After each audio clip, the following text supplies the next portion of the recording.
Hello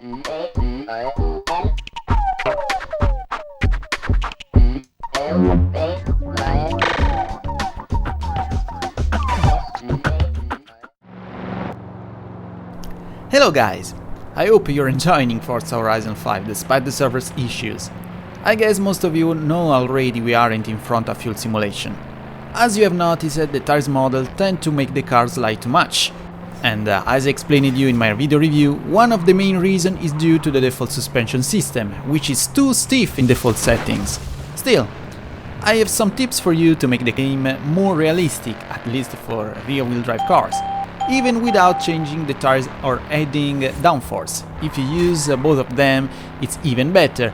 But this increases a lot the points on the car class, and if you mustn't exceed a particular points level on a particular race because your car is too performant, then this video could help you also in this case. So, firstly, as you have noticed, most of cars, especially the rear-wheel drive, which are the hardest one to control, tend to slide too much if you turn off both stability and traction control.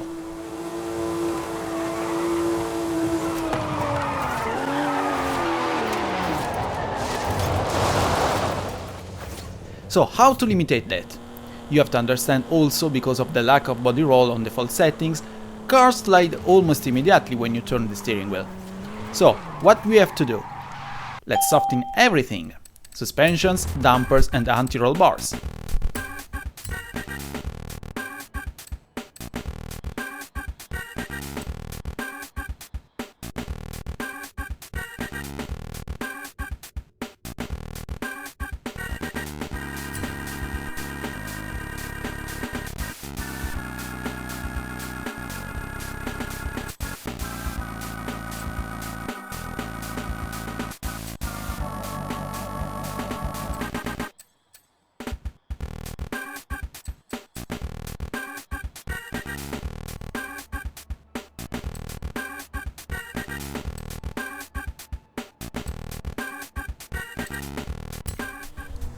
This will allow the weight transfer to move more on both pitch and roll.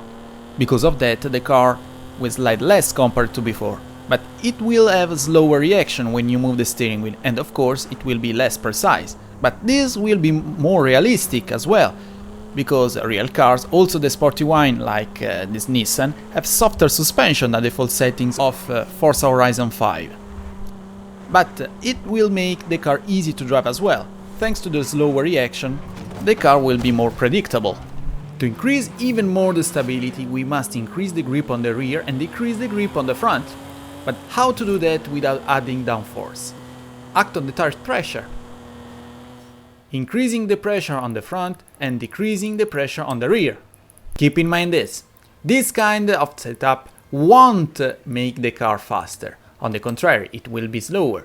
As I told you before, it will be easier to drive, allowing you to make less mistakes and wasting less time because of them.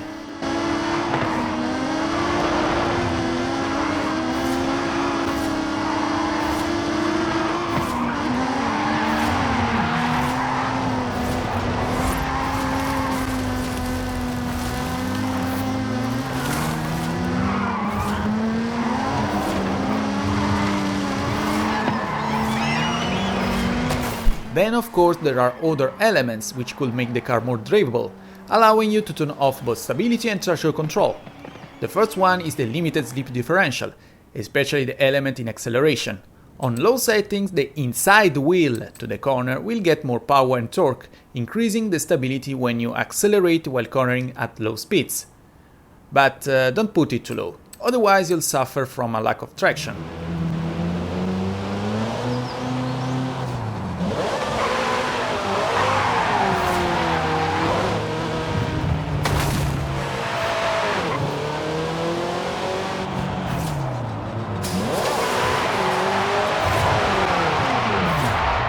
The second thing, which sadly increases a lot the points performance of the cars in game, is the downforce.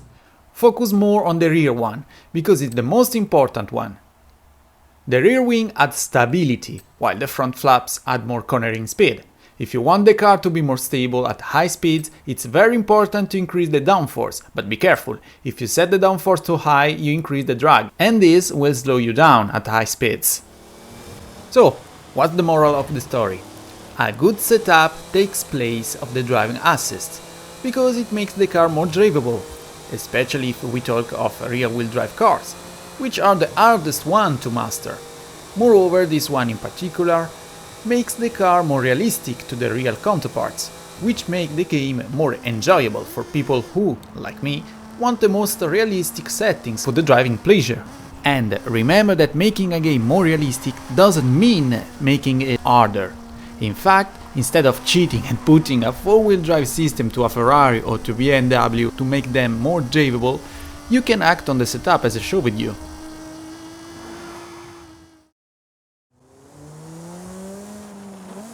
Another element which, for example, makes Forza Horizon 5 more realistic, but at the same time doesn't increase the difficulty, is the steering wheel. Yeah, your steering wheel. Because I got the same question for several people during these days. Is it better to drive with steering or with controller on this game? Don't laugh at these people, because the answer is legit for a game like this one. Well, I'll answer you the steering wheel, of course. Because the steering wheel gives you two main elements which controller will never give you. First thing is it allows you to press with more precision the pedals and turn the steering wheel with more accuracy. This is important because, as I showed you in my previous video, for example, if you turn the steering wheel fast, the rear will lose grip and you'll spin.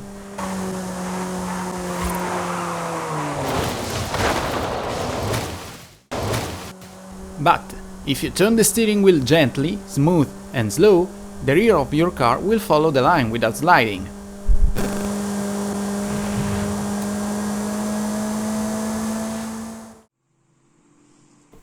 The second thing is the force feedback, which finally works properly after the last game update.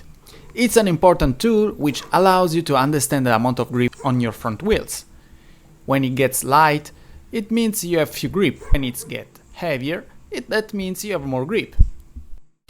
The controller vibrates only to inform you if you're sliding or not, if you're passing off-road or if you crash, but the intensity of the vibration isn't as precise as the force feedback, and it doesn't allow you to react properly according to the grip conditions. Same for the sensitivity. Yeah, you can press more gradually the triggers and the analogs, but unless you're extremely skilled, you will never be able to be sensitive enough to avoid spinning in low grip conditions. So, the steering wheel remains the best option to allow you to drive without driving assist and making the game more realistic as well. I know we are talking about Forza Horizon 5 and not about a fuel simulation like Assetto Corsa, but I think we can make the game more realistic on the physics with these elements. Well, I hope this short tutorial allowed you to understand better how to make this successful racing game more realistic and more accessible at the same time. Thanks for watching and see you in my next video.